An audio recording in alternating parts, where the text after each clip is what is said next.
So I was wondering whether you thought climate change could be an issue that could unite us all on left and right, moving us beyond debates about C16 to discussions at the UN at Katowice next month, where perhaps humanity might finally discover its global map of meaning.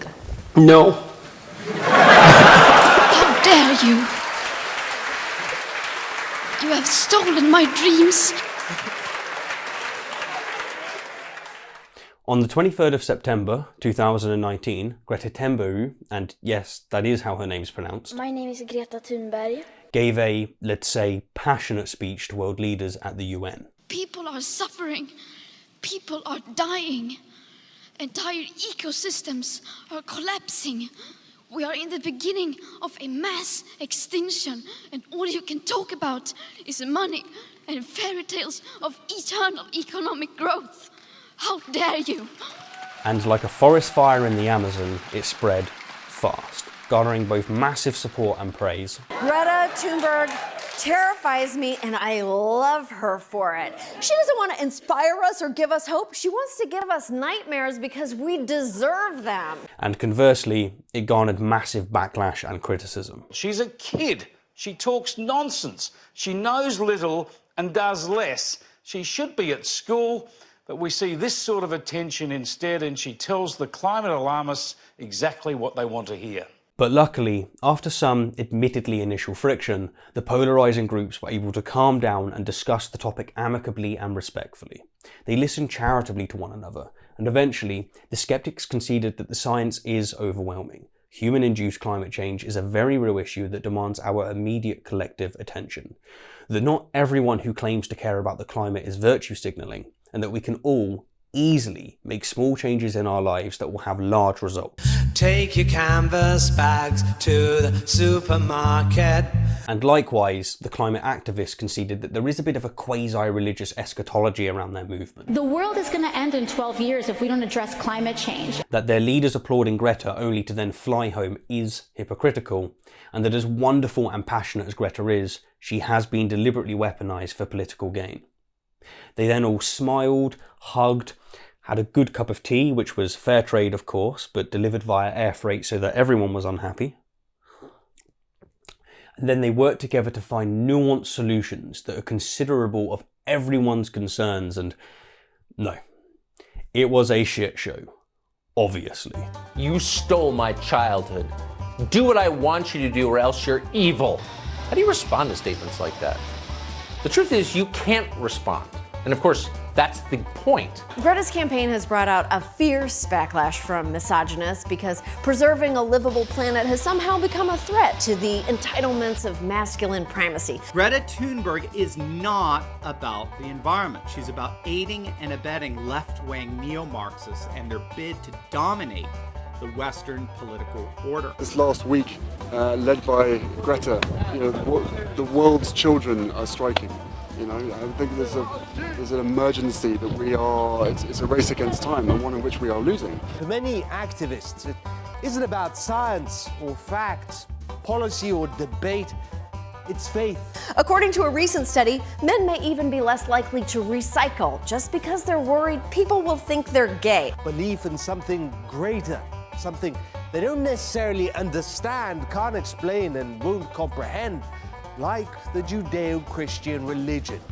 The world is going to end in 12 years if we don't address climate change. Then 12 years to take incredibly bold action on this crisis. I can't wait for Stephen King's sequel, Children of the Climate. There's no excuse for not knowing that, and I think the most troubling part of it is that I don't believe that there's anybody in this world that can deny science. Oh, my prince, you and your privately educated buddies would be surprised. But it's not the science that I'd like to talk about in this video. Rather, I'd like to discuss the utter failure of discourse around this topic. I'd like to explore the frustrations of and empathise with those who accept the science of human-induced climate change, but have not, and likely will not, change their behaviour accordingly. But before doing that, I'd like to quickly make a disclaimer. In the past, when I've shown two or more extreme views, I've been accused of committing a middle ground fallacy. But as is the case with those other subjects, is also the case here. I'm not implying that the answer is bang in the middle of these views. It's not. Rather, I'm emphasising that the answer is somewhere between the far-right libertarians who are convinced that it's their right to shit in your water supply, and the far-left Marxists who are also convinced that it's their right to shit in your water, because your water is their water. Put simply, I'm just trying to make the discourse a little more amicable. I want people to understand the concerns of others more accurately. I want people to be more empathetic towards one another, not to demonise them. I want to fight, effectively, against the uphill battle that is polarisation. Yeah, good luck, pal. I mean, that's almost impossible to... Oh, you did it. Nice. So, with that, I'm Stephen Woodford. Thanks for joining me, and this is When Facts Are Not Enough.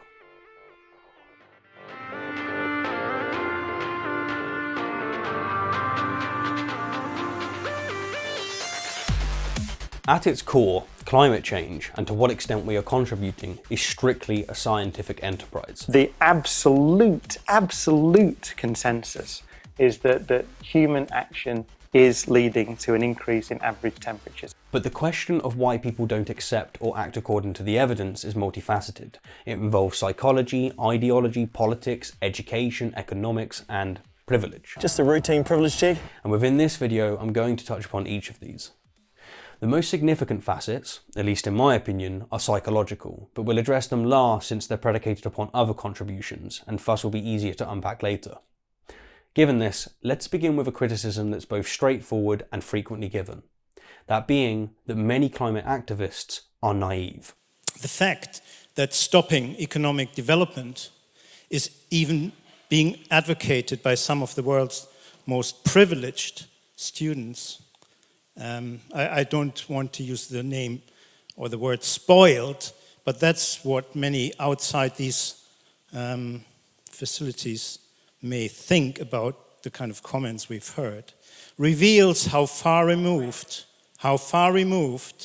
this green bubble is from the harsh reality of billions of people who are desperately trying to escape poverty. This is a diverse, a multifaceted world and undergoing rapid development, and people in Asia and in Africa want to have same living standards as is Sweden. Put simply, many critics see many activists, and especially those with economic ideologies, as dangerously naive. They see them as essentially walking into impoverished countries and saying, hey, you know how we had the Industrial Revolution, and that because of it we are now a global superpower that's exploited you many times over? Yeah, well, you're not allowed that revolution. I know, you're just trying to cook that rat on a bonfire to feed your starving family, but you have to understand, you're robbing a Swedish child of her childhood, and that makes you a monster. This satire, of course, seems hyperbole, and to an extent it is, but it's also not. It is, after all, a paraphrase fusion of some of the top comments on Benny Peiser's speech. These critics argue that, as it stands, green energy sources are seldom viable to impoverished people, and if we hamstring such people by taxing sources that are viable to them, such as oil, gas and coal, which together constitute 87% of worldwide energy, we stand to cause the poor massive personal and economic harm. And furthermore, we stand to benefit the rich. Just imagine who is reaping the hundreds of billions that are going into renewables. It's the landowners, it's the people who can afford solar panels, solar farms, biogas. It's those people who can afford all this green stuff paid by ordinary families, by poor families who are forced to pay the rich for their virtual signaling. But to get back on track, the point being is that many find climate ideologues to be naive, and whether you share this view or not, it's at least healthy to understand why others have this perspective.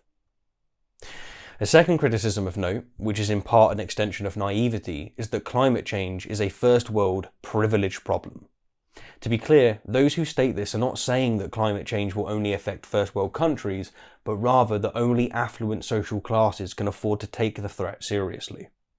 For example, here's how Brendan O'Neill puts it. I actually think it's morally repugnant that in a world in which 3 billion people still live in poverty, the discussion that is obsessing privileged, mostly white Westerners is how can we slow down economic growth?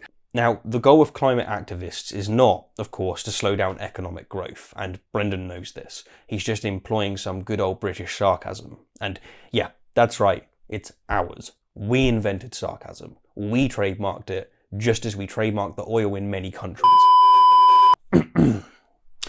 Anyhow, here's Jordan Peterson expressing the same sentiment. Except the data that I've read indicate that if you can get the GDP of people up to about $5,000 a year, then they start caring about the environment, and the environment cleans up. The argument that's being presented, more than less, is that we need to spend money to make money. We need to produce more CO2 in order to ultimately reduce our production of CO2.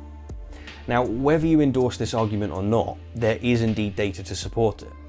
While people, including my former self, drastically underestimate how much the poor care about the environment, the poor do statistically care less than other classes. And from a psychological perspective, this isn't a surprise. If one's physiological and safety needs are not met, one can't afford to care about such concerns as climate change.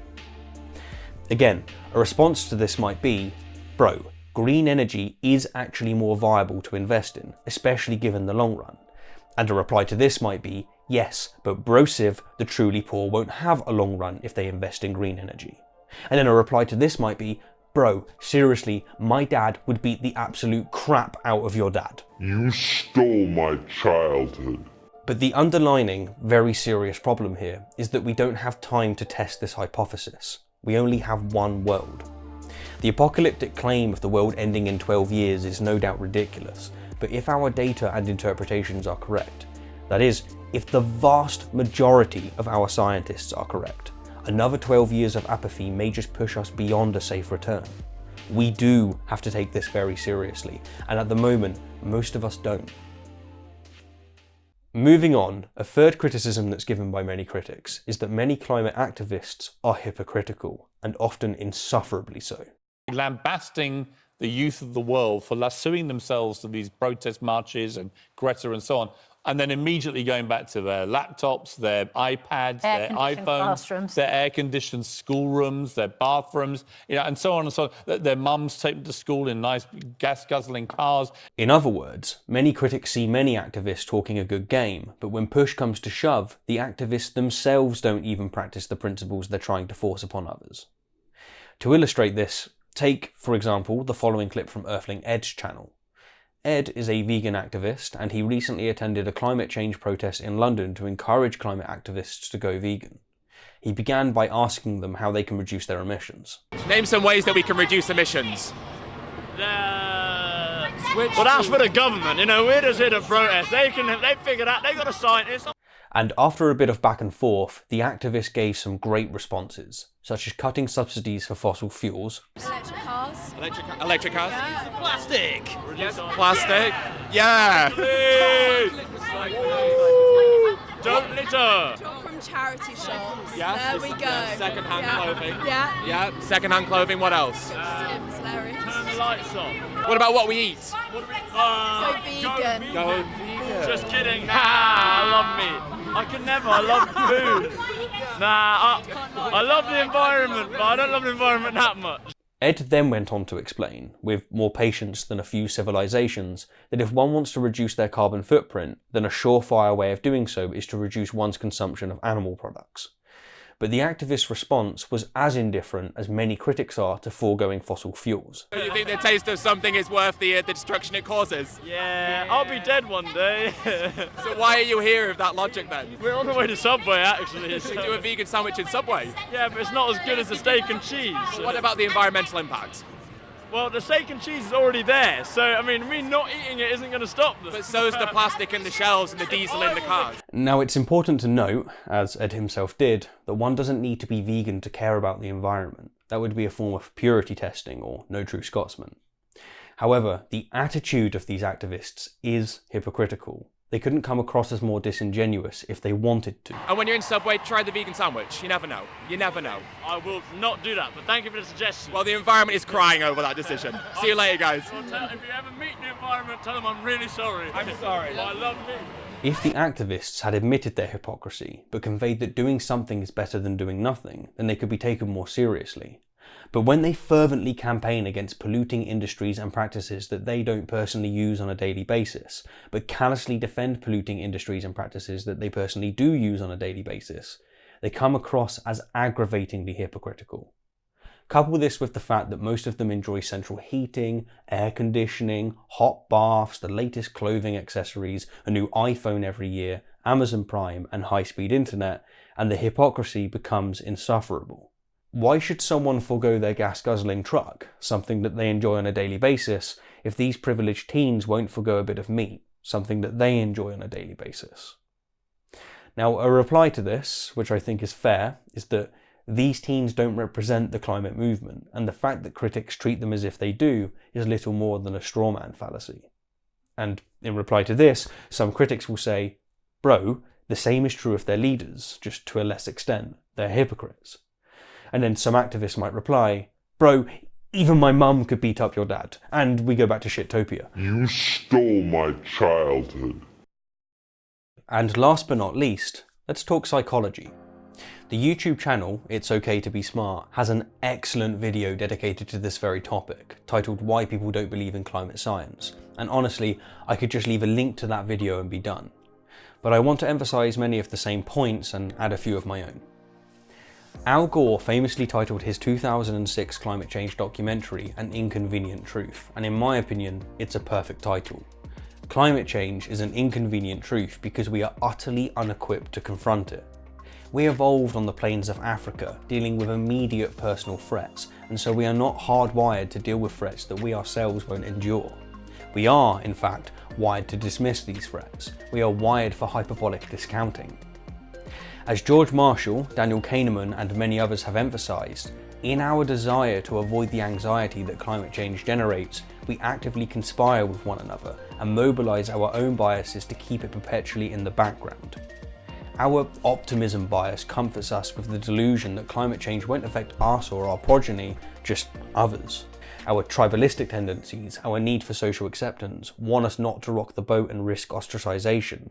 Our bias towards the status quo and fear of change prevent us from innovation, and to protect our cherished ideologies, we so easily endorse headlines that confirm our presuppositions and demonise and conflate those that don't. Or as Joe Hansen puts it, climate change is almost the perfect problem. We've got to do something about it, but every one of its attributes goes against our psychology. It's like that black cloud from Lost. It has no identity, no home, no single cause, and no single solution. It's about more than science. It involves economics, morals, human rights, ideology, technology. It's really hard.